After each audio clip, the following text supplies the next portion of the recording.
In vandag se broodbrokkie kyk ons na die wonderlike geskenk van die ewige lewe en hoe ons hierdie onverdiende genadegawe van God in ontvangs neem deur geloof alleen. Ons sien hierdie verlossingswaarheid pragtig verwoord in Johannes 3 vers 14 tot 16.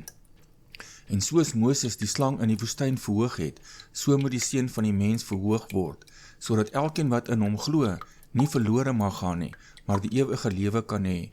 Want so lief het God die wêreld gehad, dat hy sy eniggebore seun gegee het, sodat elkeen wat in hom glo, nie verlore mag gaan nie, maar die ewige lewe kan hê.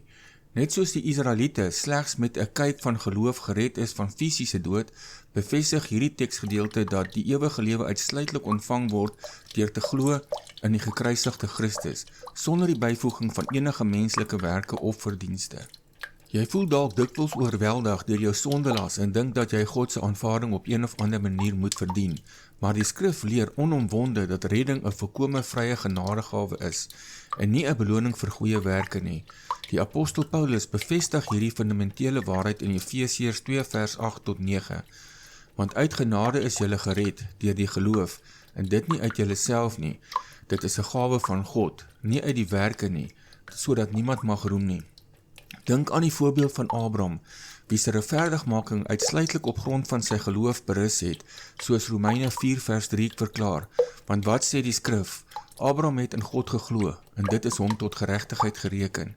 Jesus nooi jou vandag uit om op te hou probeer om jou eie verlossing te bewerkstellig, en bloot te rus in die wete dat sy voltooide offer aan die kruis die enigste en genoegsame betaling vir al jou sondes is. Romeine 4 vers 5 onderstreep hierdie waarheid deur te verklaar, maar aan hom wat nie werk nie, maar glo in hom wat die goddelose regverdig, word sy geloof tot geregtigheid gereken. Om reddende geloof te beoefen, moet jy glo dat die Here Jesus Christus as die Seun van God vir al jou sondes, verlede, hede en toekomstige sondes aan die kruis gesterf het en op die derde dag liggaamlik uit die dood uit opgestaan het. Wanneer jy hierdie waarheid in geloof aanvaar, vind daar 'n onmiddellike en 'n onomkeerbare geestelike wedergeboorte plaas, wat die beginpunt van jou nuwe lewe in Christus is.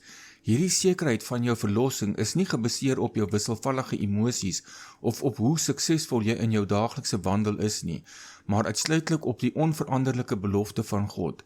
Die Here Jesus bevestig hierdie absolute sekerheid in Johannes 5 vers 24. Voorwaar, ek sê vir julle, wie my woord hoor en hom glo wat my gestuur het die ewige lewe en kom nie in die oordeel nie, maar het oorgegaan uit die dood in die lewe. Verder leer die skrif ons dat Christus se offer eens en vir altyd afgehandel is, soos Hebreërs 10 vers 12 verklaar, maar hy het, nadat hy een slagoffer vir die sondes gebring het, vir altyd gaan sit aan die regterhand van God. Jou verlossing rus dus nie op jou eie volharding nie, maar op die voltooide werk van Christus wat deur God as voldoende aanvaar is. Hier is vir jou 'n praktiese stap vir vandag. Maak die doelbewuste besluit om God se getuienis aangaande die aanbod van die ewige lewe deur geloof te aanvaar. Hierdie sekerheid gaan hoegenaamd nie oor jou wisselvallige emosies nie, maar oor jou vaste oortuiging in sy woord. Om reddende geloof uit te oefen is 'n wilsbesluit wat jy neem, en die oomblik wanneer jy die evangelie glo, word jy vir ewig God se kind en kan nooit weer verlore gaan nie. Die Here Jesus Christus waarborg hierdie absolute onherroepelikheid van jou verlossing in Johannes 10 vers 28. En ek gee hulle die ewige lewe, en hulle sal nooit verlore gaan tot in ewigheid nie, en niemand sal hulle uit my hand ruk nie.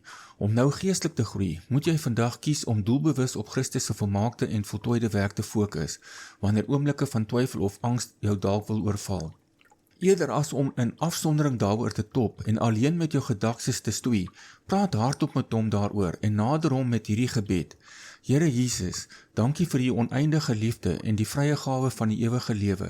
Vergewe my dat ek so dikwels die wanopvatting koester dat ek my eie redding of u guns moet verdien.